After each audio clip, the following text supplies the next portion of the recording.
Hi అండి, welcome to the Gayatri's YouTube channel. మన channel అయితే 500+ సబ్స్క్రైబర్స్ వచ్చారండి. Because of you, thank you so much అండి. నేను చూపించే టెంపుల్ మారంపుడి. ఇది విజయవాడకి 25 కిలోమీటర్స్ దూరంలో ఉందండి. ఈ టెంపుల్లో మహంకాళి అమ్మవారు ఉంటారు.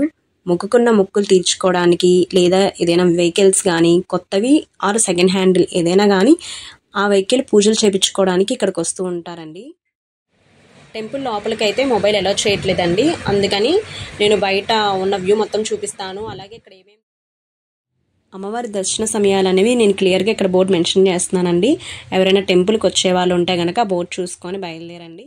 అదే అమ్మవారికి నైవేద్యం వండడానికి పక్కనే మనకి వంటశాల ఉంటుందండి. మనం అక్కడికి వెళ్ళి మనీ పే చేసి మనం వంట అయితే వండుకోవచ్చు. అదే అమ్మవారికి నైవేద్యం అయితే చేసుకోవచ్చు అండి. మనకి బియ్యం బట్టి ఇక్కడ మనకి రేట్స్ అనేవి ఇస్తున్నారండి. మాది 1/2 kg బియ్యానికి 80 రూపీస్ ఛార్జ్ చేశారు గ్యాస్ స్టవ్కి. ఎవరైతే నైవేద్యం తీసుకెళ్తున్నారో అమ్మవారికి వాళ్ళు కంపల్సరీ టికెట్ తీసుకోవాలండి. మనకి ఫ్రీ దర్శనం కూడా ఇక్కడ ఉంది. ఫ్రీ దర్శనం వాళ్ళు ఫ్రీ దర్శనం చేసుకోవచ్చు. గుడి ఎంట్రన్స్లోనే మనకి టిఫిన్ షాప్స్ ఉంటాయండి. దర్శనం అయిపోయాక టిఫిన్ చేయొచ్చు. ఎందుకంటే మనం వంట చేసేపాటికి టైం పడుతుంది. అది 12 అవచ్చు 2 అవచ్చు కాబట్టి అక్కడ టిఫిన్స్ అనేవి అవైలబిలిటీగానే ఉన్నాయి. అమ్మవారికి కట్టిన చీరలు ఇక్కడ వేలంపాట వేస్తున్నారండి. మనకి ఇక్కడ కొనుక్కోవాలి అంటే మన అమ్మవారి చీరలను కొనుక్కోవచ్చు. అండ్ పక్కనే ప్రసాదం పెడతారు. అమ్మవారి దర్శనం అవ్వంగానే మనకి చుట్టూ తోటలు ఉంటాయండి. మనం ఏ తోటలోకైనా వెళ్ళి వండుకోవచ్చు. సో ఇక్కడ మనకి వెహికల్ ఛార్జెస్ అనేవి ఉంటాయి. వెహికల్ బట్టి ఛార్జ్ చేస్తారు. అలాగే ఈచ్ పర్సన్కి 40 రూపీస్ అనేది క్యారీ చేస్తున్నారండి. మీకు హెల్పర్స్ కావాలి వంటకి అంటే కనుక అక్కడ ఉంటారండి. సో మనం వాళ్ళకి పే చేస్తే వాళ్ళు మనకు హెల్ప్ చేస్తారు వంట చేయడంలో. అండ్ కుకింగ్ మొత్తం వాళ్ళే చూసుకుంటారండి.